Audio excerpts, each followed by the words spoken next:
Hey guys, it's Rebecca Oberstadt. In today's video, this is the other half of my Halloween look. I am going in with a ColourPop foundation in shade 5 and the Tarte, this is a new hydrating primer that I got in a Nipsey that I'm testing out. As you can see that I've got my eye look already done, and I cut out everything that wasn't in the other video. Like everything that was in the other video I have removed from this one so that you are not seeing duplicate stuff. That is an e.l.f. concealer in Fair Warm. This was something sent to me by Influencer, and I was surprised that the concealer was way too light. But because I'm going a little ghostly here and because I have a little bit of color, this foundation and stuff looks super white on me, which, that is not necessarily a bad thing because usually I can't even find a foundation light enough to fit me. So the fact that there is one that is lighter is kind of a benefit to some people that are paper like I am. But I do have a lot of yellow on my skin, and I think if I didn't have a tan, this foundation shade wouldn't be so bad. It's a little on the peachy side though compared to how yellow I am. And this is a warm foundation. I think it's 05 warm or something. You can see it's more of a neutral to warm undertone, but it's just not quite yellow enough for me. So yeah, it is what it is. I do have the shade 15 warm as well, and it's still not quite warm enough for me. I would need like a yellow or a green like mixer to mix in with the foundation in order to get it to be the right warmness for my skin, because I am very green. And it's, I don't know, maybe it's because I'm part Native, maybe it's because I'm part French, maybe it's because I'm part Irish. I have no idea. It could also be the German stuff. I don't know. But this was just an idea that I had to recreate this like cute little house that I had painted, and I wanted to see if I could do something with it to kind of make it a little bit more spooky. And because I used to be really pale before summer hit, and I was spending more time outside and I was gardening outside, and I got darker than a sheet of paper, that I would try and go a little bit lighter to make the makeup a lot more drastic.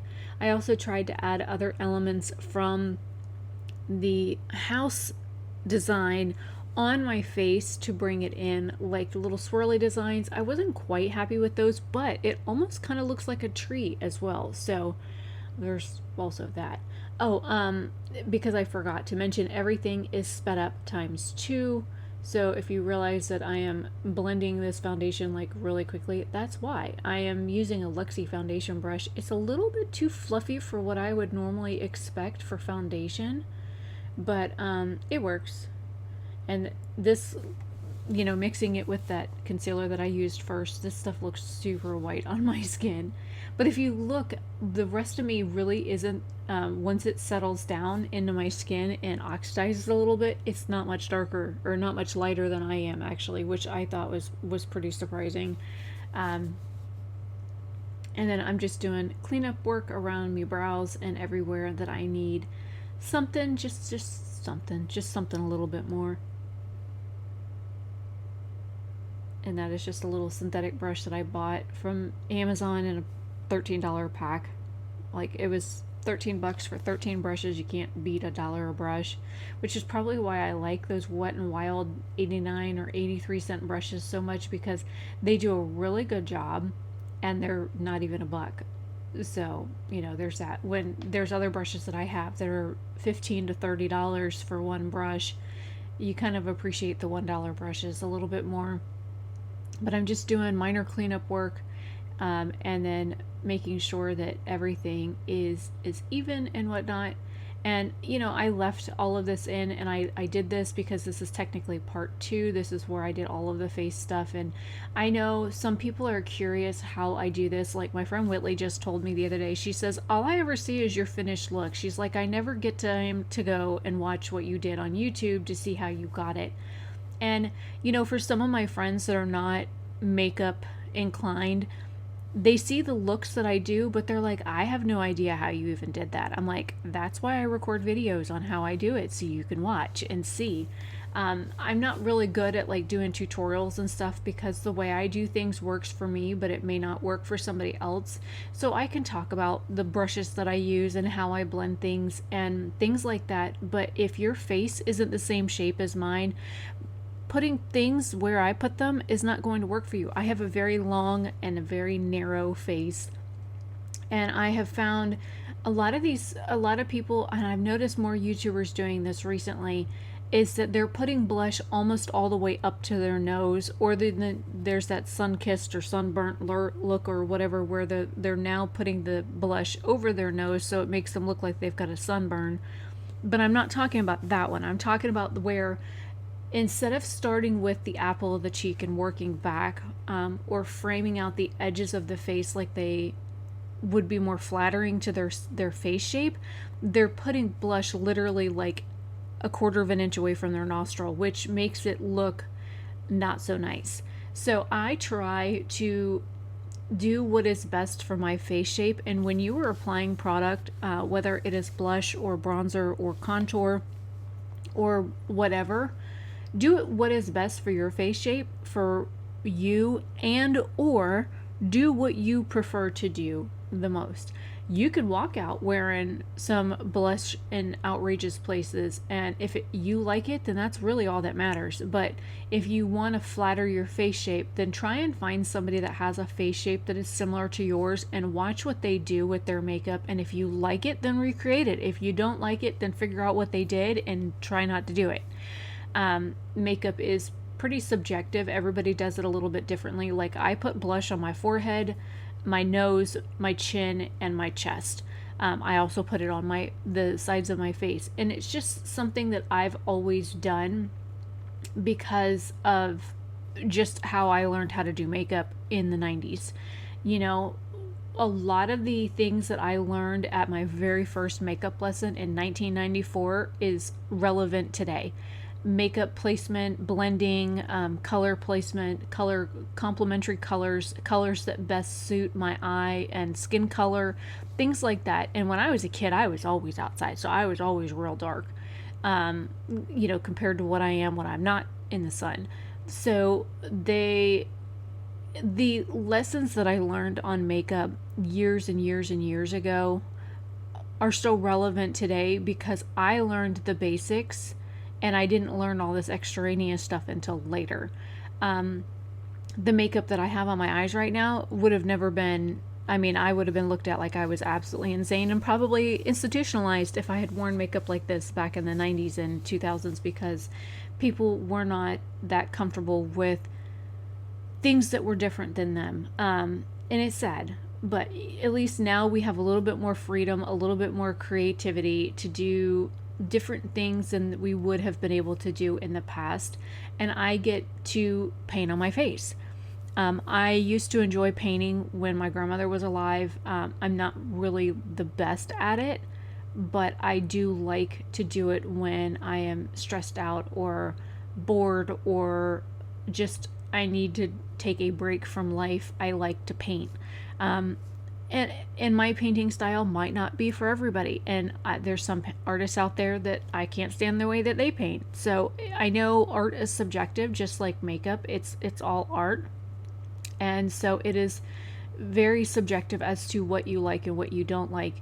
So the things that I think are kind of cute or neat or whatever, or that I like doing on my own face may not be for the next person. I think that's kind of cool. When I close my eye, you can actually see the house design. Like, that's kind of neat to me.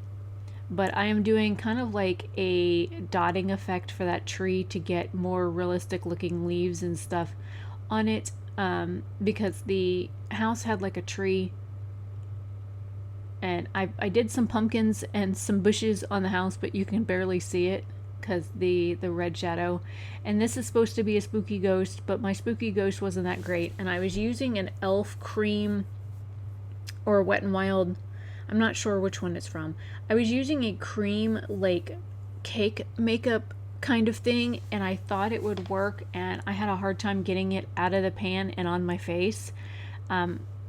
So that's why I'm going in with my finger and I'm like kind of stippling it over that area.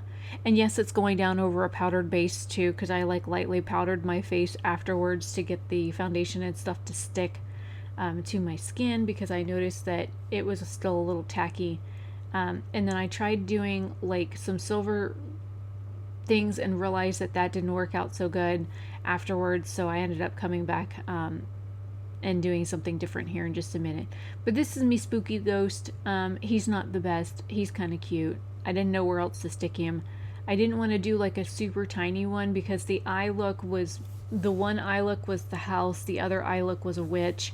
And so I had to find somewhere to stick the ghost. I mean, I guess I could have put him on my forehead or hanging out of my eyebrow or something. You know, you don't think about these things when you are, you know, in the moment. I don't think about this stuff until later when I'm editing and I'm like, oh crap, I could have, and you're like, son of a.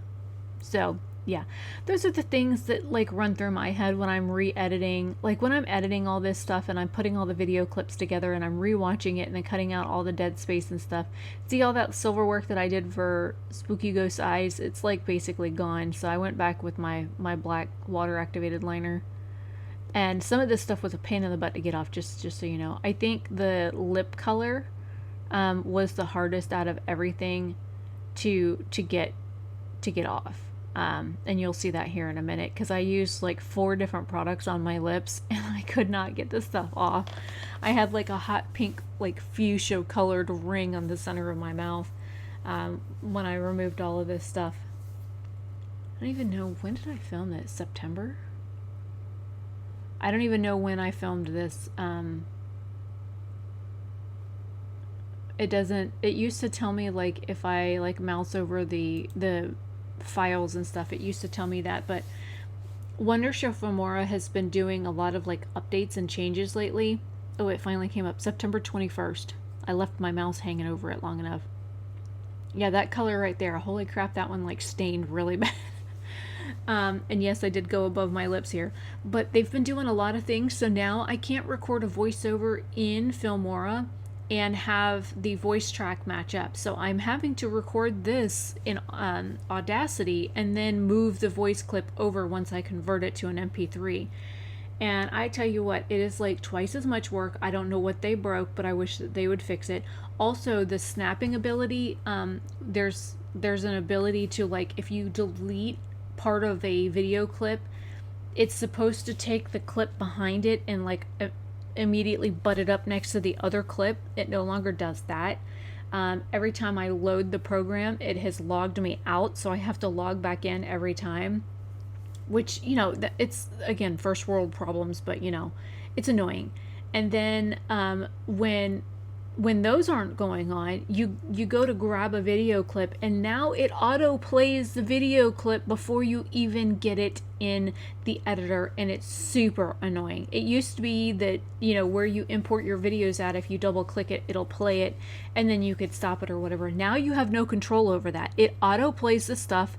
If you click on anything in the far side where all my video clips and pictures and stuff are that I use to pull in for editing, it auto plays it now. And if you're trying to do something else, it's rather annoying that that goes on.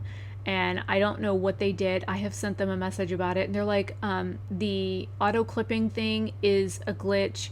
The logging out thing is supposed to be a glitch that they're working on. So if you use Wondershare Filmora 10 or X, whatever they call it now, just know that those are known issues that they're working on fixing. And, you know, because I sent them a message and I was like, hey, what is going on with blah blah blah blah blah, because I was getting frustrated because I was having all kinds of issues and couldn't figure out what the heck was going on. And see, this is a matte liquid lipstick that I'm using here that is like pretty stay putty once it dries down. The other one I think was a Wet n Wild liquid lipstick, one of the cat suits, liquid cat suits. I think it's like Noir or something, because I got rid of all my Jeffree Star stuff. I still have those for sale, by the way, if anybody wants them. Most of the ones that I had, I just used for face makeup. I never really used them on my mouth because I didn't like how they felt. So there was that. Plus I tried to use a brush with them to get a more precise application. I think there's only that poinsettia shade that I actually used on my mouth, period. So if you guys are interested in those, I'm selling them. Selling everything I had, Jeffree Star, everything. I don't want it in the house anymore. Plus, I am now officially house hunting. So yay for that. Hoping to move sometime after January 1st. So I've got pre-approved. I have a realtor. I am looking in Tennessee where I wanted to, but 125 there is no longer, as of 6 months ago when I was looking at homes there, I could have gotten something at that price. But now that everybody wants to, I guess, move to Tennessee, it's not so good. So I'm having to look in areas close by to Tennessee with properties and requirements that I like. And Jason was like, well, if you buy a home, you need to be able to at least have a room that you can film in. And I was like, screw a room that I can film in. I need a room that I can set up my computer in so that I can work. This is my first time buying a home. I'm a little scared. So if you guys have any suggestions or thoughts or recommendations, then throw something at me. I'm looking for, property away from other things like humans. So I'd appreciate any advice in the comments down below. But this is the finished Halloween look. And yes, it's super creepy when I open my eyes. I know. Really creepy when I open my eyes. And no, I didn't do mascara because, there's no point. You can't see it anyways. And then here in just a second, you'll be able to see the witch? There's the witch. There's the eye, the mouth that was a pain in the butt to get off. Me ghost. And here is the house. See, I show you what everything is. The only thing I didn't do was a spider web. So what do you guys think? Let me know down below. This is my Halloween look part 2. I didn't do a whole series. I didn't have the time. When you work 50 plus hours a week, you kind of don't have the time to film anymore. So anyways, I will see you guys later. Bye.